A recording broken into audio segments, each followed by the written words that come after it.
Hey everybody, welcome back to another episode of the Night Writer podcast. I'm really happy to introduce today's special guest, Sean Edward Sexton, who will be talking to us about his debut novel, Neptune's Rage. So firstly, hi Sean, welcome to the Night Writer. Hi. Hi. And thank you so much for the signed copy of your book that you very kindly sent me.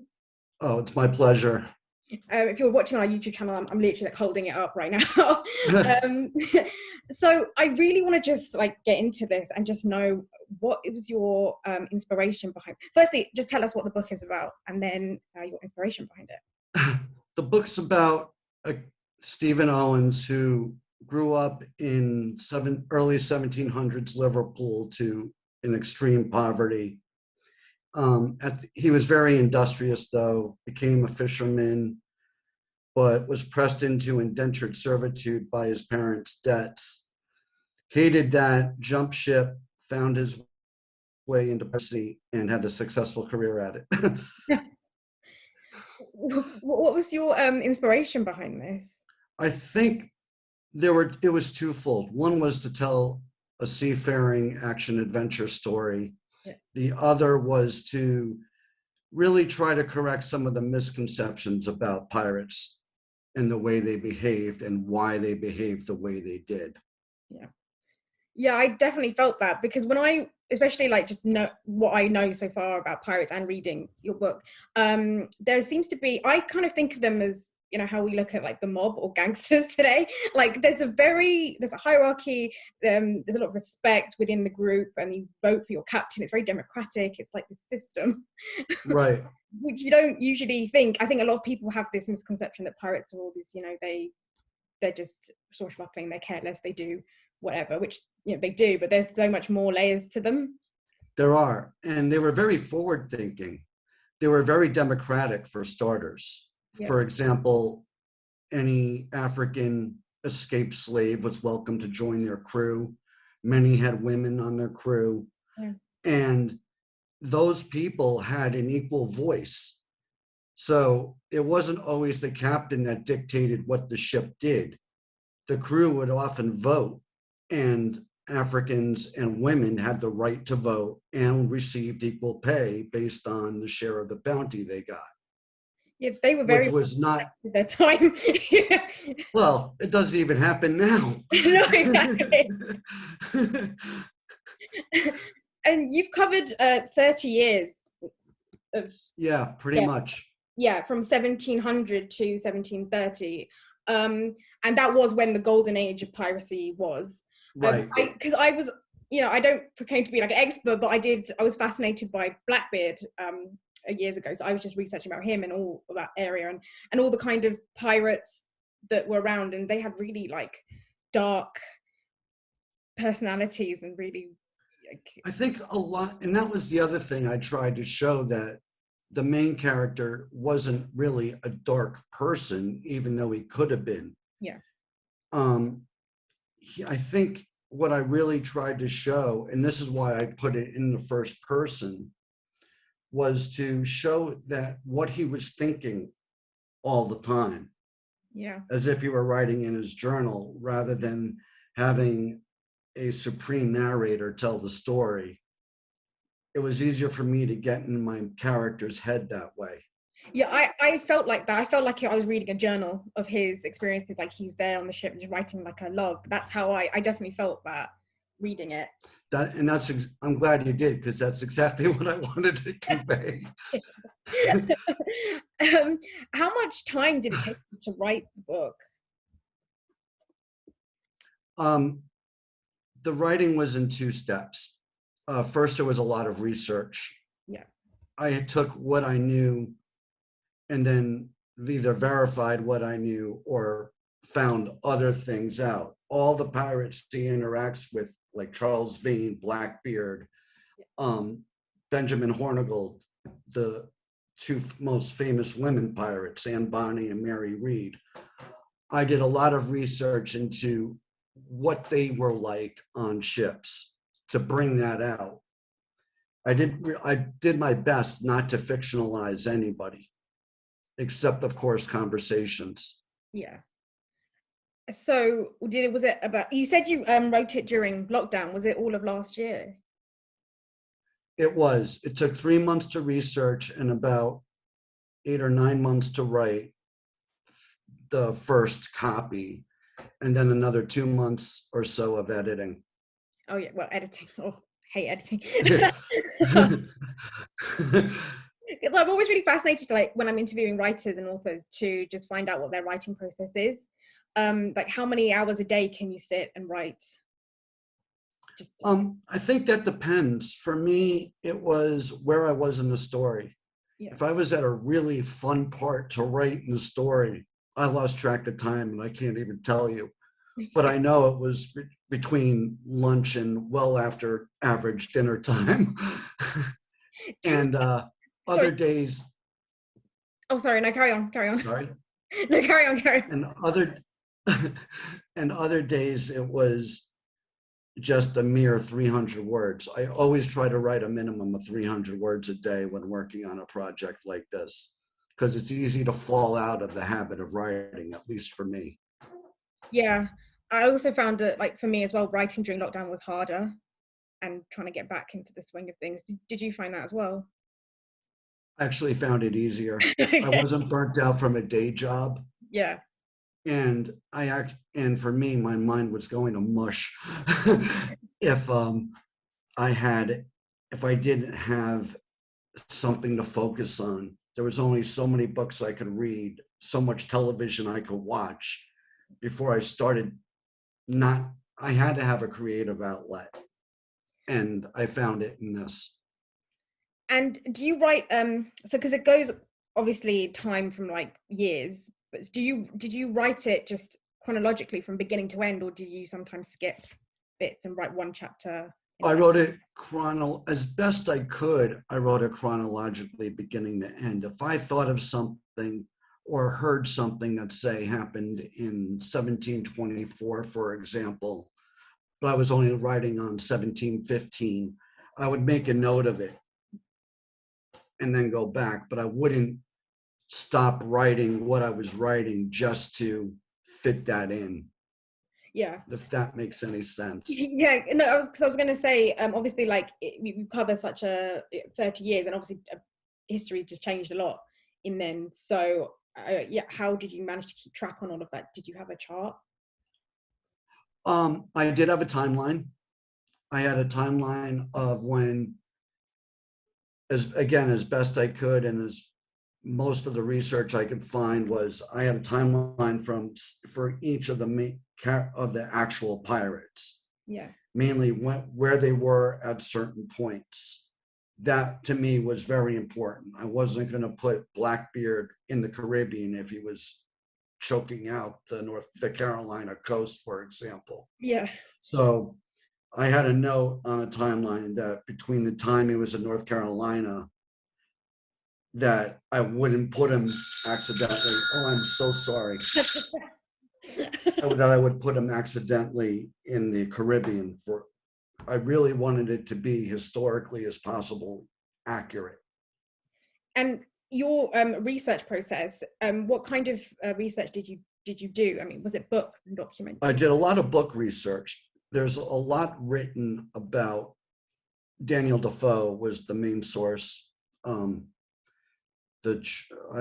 have the book upstairs, but it's the true and something stories of pirates from in the golden age of piracy. I came across another really good source by Colin. Oh God, I can't remember his name. I feel bad. Colin Woodward, who wrote a book that had a lot of new research in it. That was a primary source. Novel like mine was, but it was a historical book about the pirates. So there was a lot of reading involved, some internet searches, a lot of, for example, in it, I covered the trial. I lost my internet. It's okay. You kind of froze a little bit there, but we could hear you. All right. Sorry about that. Am I good now? Yeah. Okay. So a lot of internet research. Like I found a digital copy of the transcript of the trial of Steed. Again, I'm writing my next book, so if I seem a little off in my names, that's why. Okay, we'll come on to that in a minute, but yeah. The Stede Bonnet was tried of his trial. So was So again, there was a lot of, that's how a lot of the research was done. when you read the transcript, was that like officially, it would have been all like Georgian English language? It was handwritten. It wasn't a published copy. It was handwritten, dated, and signed at the end. So it was a true primary source. And I suppose that would help you get the language as well. The language was the trickiest part. Yeah. And trying to do the language in a way that was true to the time but made sense to the reader now was quite tricky, which is why in the book I don't use contractions.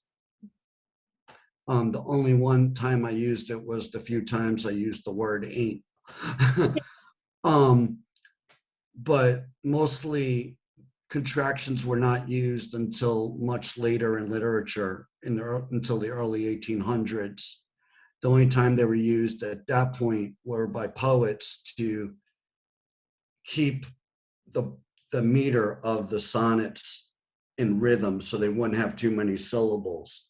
Yeah. But if you read Paul Bunyan's Pilgrim's Progress or something like that, or John Bunyan's Pilgrim's Progress, and he doesn't use contractions at all. Yeah, because I was gonna say I'm writing a Regency novel, so it's like 100 years from where your story is. But even reading like other historical books, sometimes the authors will just put like a very modern word in it, and it kind of just pulls you away from the story. But I didn't feel that when I read your book. Oh, I'm glad.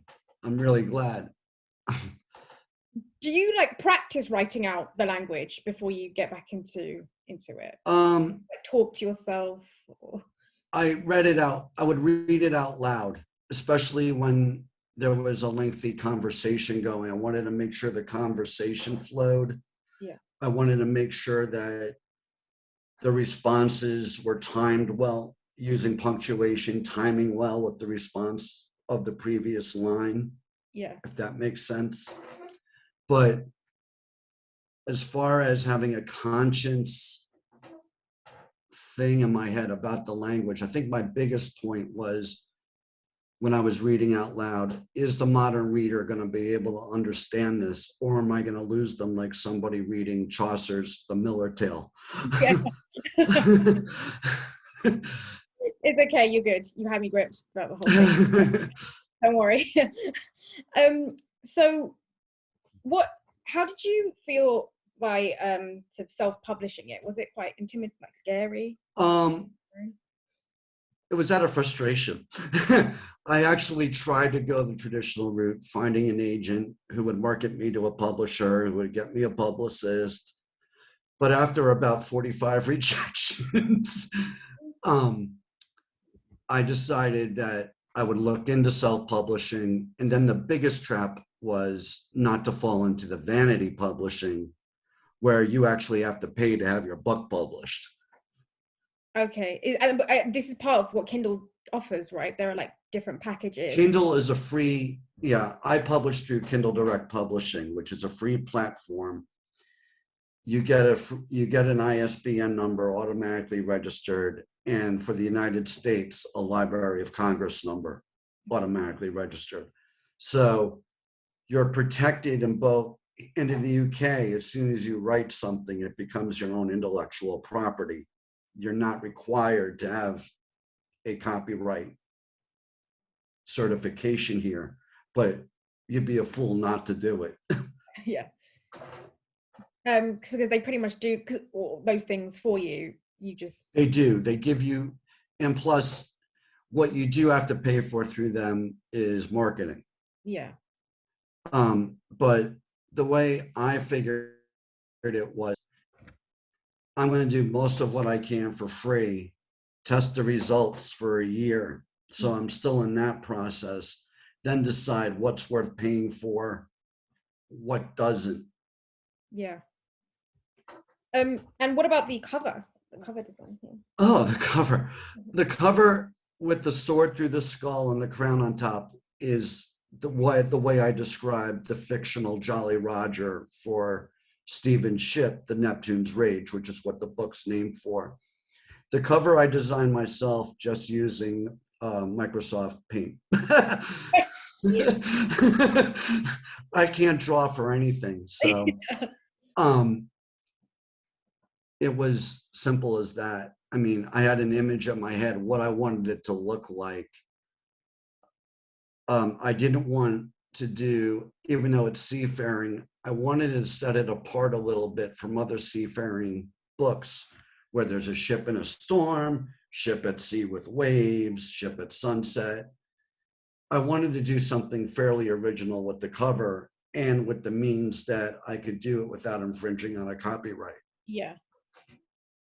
Because I think it's just interesting with people, other writers listening to this, to hear about self-publishing, because it's definitely a thing that I think more and more writers are starting to do. I think it's a good thing. I think it encourages people to write, people who normally would be too scared to go out. Now, don't get me wrong, just because you're published doesn't mean you're good. And I don't think I'm good by, yet. I have all my reviews, the few reviews I've gotten have been positive.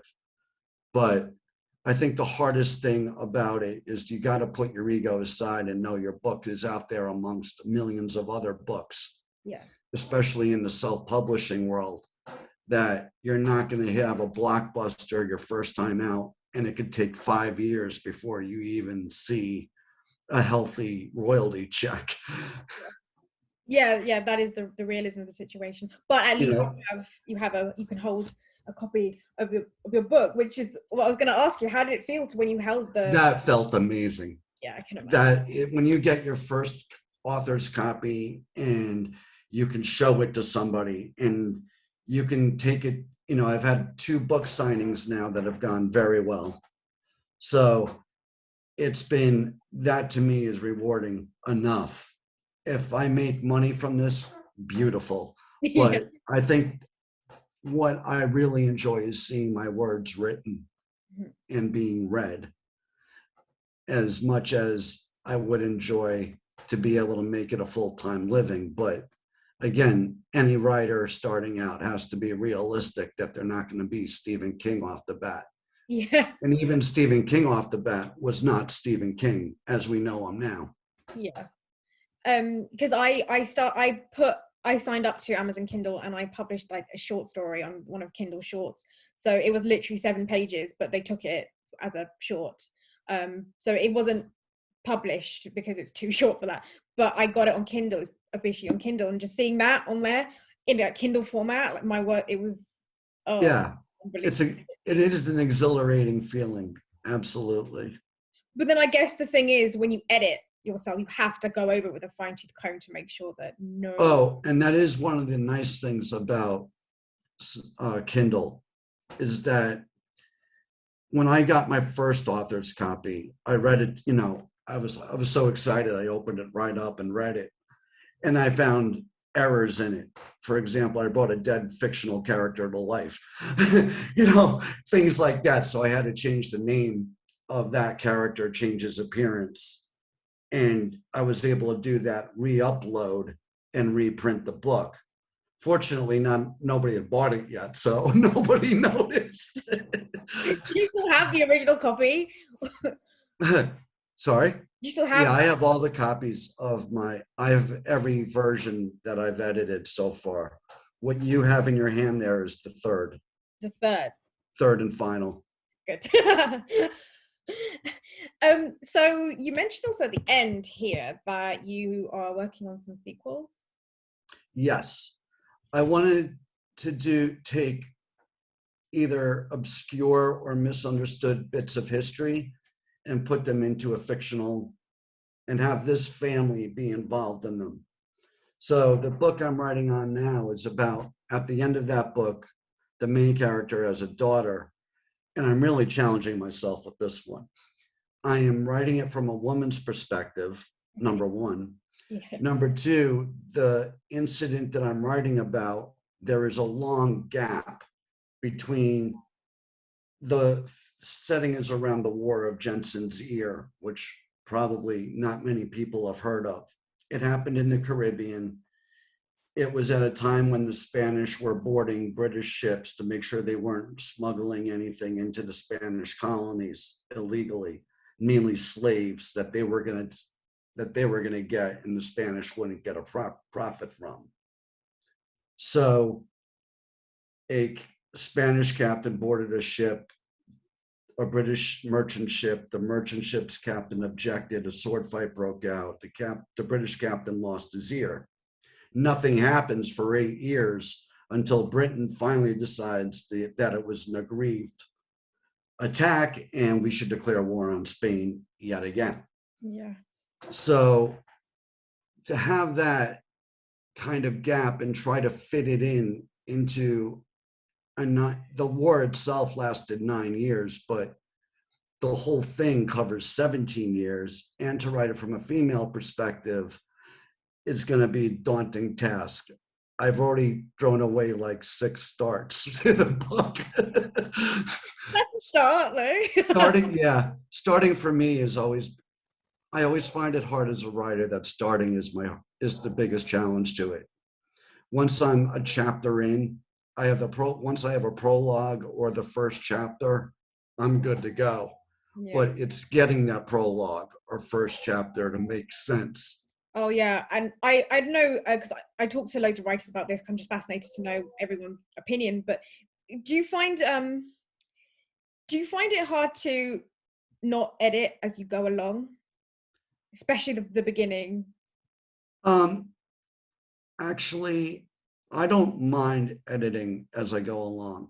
Okay. At the beginning, I really try to avoid it just for this reason, because it's so hard for me to start anyway, to put a bigger challenge on myself saying, oh God, I'm editing too much, just throw it away. Yeah. I think that editing as you go along helps my writer's block. Okay. Like if I'm stuck at a part in the story, what I'll do is go back, read everything I have up until that point. And by the time I've read there, ideas are starting to flow again. Yeah. So for me, editing as you go along, you'll never finish though if you go back and edit every paragraph. Yeah. But to do it sporadically saves you time at the end as well. Because then you don't have to go, if you know you've got a good story and it's well edited, if you've done the editing as I have, I only have to edit since the last edit. I don't need to go all the way back to page 1. Yeah, I tend to kind of finish the chapter and then edit the chapter and then see where I can kind of take the story. What are you working on? A Regency novel, sort of kind of a romance, but it's mainly about family. Oh, nice. Yeah, a baron's family in this fictional English island, which is how far in? How far I'm so writing for a while. I think I'm on like chapter 4 or 5. Oh, that's not bad. It's because I've changed them. I've had to I changed my mind for a lot, and I spent ages. I'll write like 1 chapter and realize actually this isn't going well, and then I get rid of it and think the story is going somewhere else, and I feel like I've just wasted so much time. Exactly. It can be a very discouraging process sometimes. But if you get to hold your book or you get to see your book on Kindle, There is an amazing feeling. Because I plan mine to be a series as well, like their kids. I already know the stories of their kids, and I'm like, I need to write their parents' story first before my mind wanders. So I guess for you, has it always been in your mind that you were going to make it a sequel when you were writing it? It didn't, not always. It wasn't until I realized that I was close to the end, that the story kind of needs to continue. Yeah. And I didn't want it to be as thick as War and Peace, for example. So I had to stop it where I stopped it. And then I thought, okay, we'll pick it up. But how do I pick it up? If I don't want to use the same main character because he's going to get too old to do the things he's been doing. Yeah. The same thing as his wife. So the only natural, and this was probably a mistake on my part, the only natural person to pick up the story was his kid, who turns out to be a daughter. But, you know, I didn't really think that went through. It could work. I think it will work. But I suppose I'm excited about the challenge of it. Yeah, it's interesting to explore the family again and the world. Yeah. And you've also written Stephen here in his book as first person, and I guess now you have to do him as a father in third person. He's going to be, no, the story is going to be told from the daughter's perspective, again in the first person. Yeah. It's going to be another journal. Every story I'm going to write, I think, obviously I have to use a different voice. I mean, Stephen's character uses pretty much my voice. Yeah. So that's the other challenge of my next project, is to come up with a completely different voice for this girl who I'm not even sure where I'm going to start her in life, whether it's right after that book or when she's older, 17, and things are happening around her at that point. So and then fill in the gap as a prologue. But for right now, in my head, I'm thinking, I'm just trying to, believe it or not, change the voice. So I'm trying to think differently a little bit before I start writing. Think about, okay, I can't say this because that's exactly the same thing he would have said in the first book. Yeah. Or at least if she's going to say it, she has to say it in a way that's her own. Yeah, but I mean, but I mean, he's her father, so she would pick up on his. Well, yeah, I do have that little bit of influence helping me, but as she got older, I'd have to give her own voice. Yeah. And this is probably a cheeky presumption, but maybe the third book is about her kids. Well, I was thinking a family saga from the time this book started to World War I. Oh, wow. So it would be each generation, each book would cover a generation. One person in that generation would be writing a journal. I'm trying to do the maths in my head because it's like 1700s, then 1800s. It would be 200 years. Now, whether I get to finish it or not, I mean, that's what I have in my head. I always do this to myself. You bite off more than you can chew. Oh, sorry, my cat's about to join me. Get down so they can see me. The thing of it is that I have to proportion it in such a way. I have the events that I definitely want in there. After this, my second book, the third book would be the slave revolution in the Caribbean that pretty much ended the slave trade for England and Europe. Obviously not the American colonies. Then it would be the two Opium Wars, followed by World War I. Yeah, I was actually just gonna, when you mentioned about the American one, I just realized, yeah, America was still part of, Britain still owned America. Right. Yeah. The colonies were still very much colonies and under British rule at the time, throughout the entire course of this book. This is the thing about writing historical novels, is actually the history itself has such great stories, and then you just have your characters and then you put them in whatever's going on. Exactly. The thing you have to be, and I believe there's no rules to writing other than grammar and spelling. But when you're writing history, the history itself has to be as accurate as possible. Yeah. So it wouldn't do for me to have, for example, to have an independent America in 1715. Yeah. Unless it's some kind of alternate universe dystopian book. Yeah, but then you're getting out of historical fiction into science fiction. Oh yeah, yeah. No, we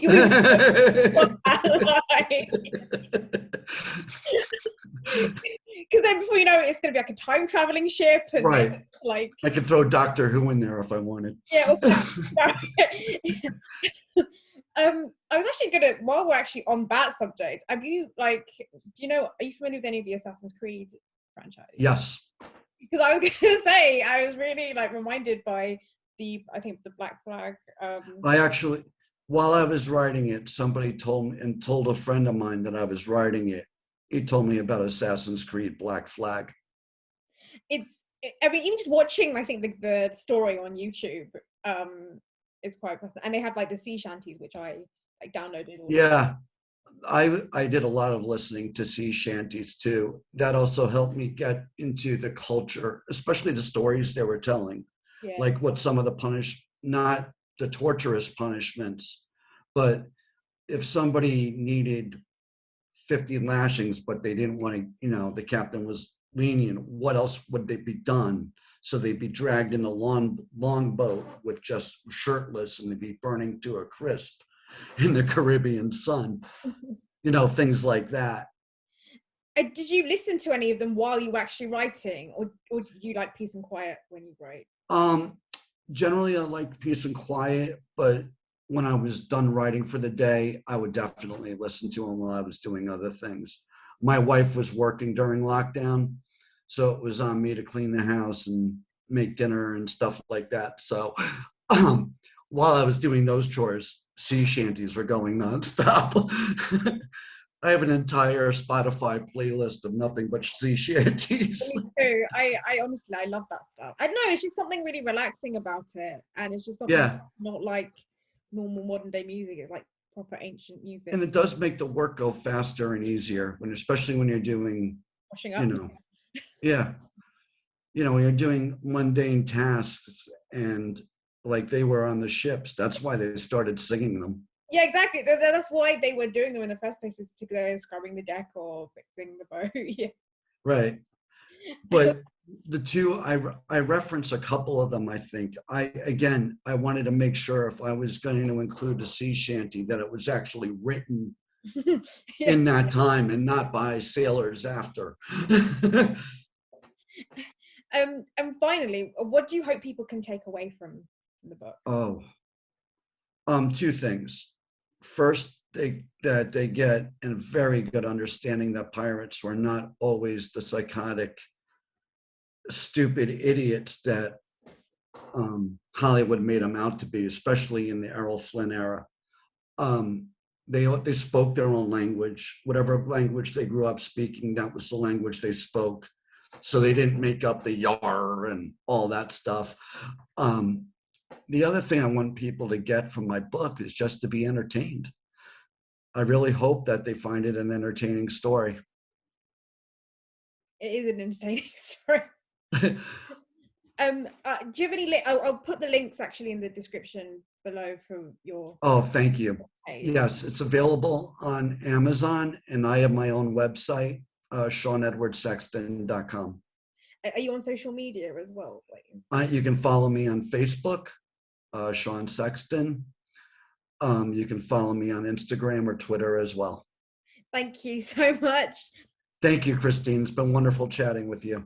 Good luck with the book and the sequel as well. And yeah, get back in touch once that's finished. We could talk about it. Certainly. Certainly. I've really enjoyed this. Thanks, everyone. See you in the next one. Bye.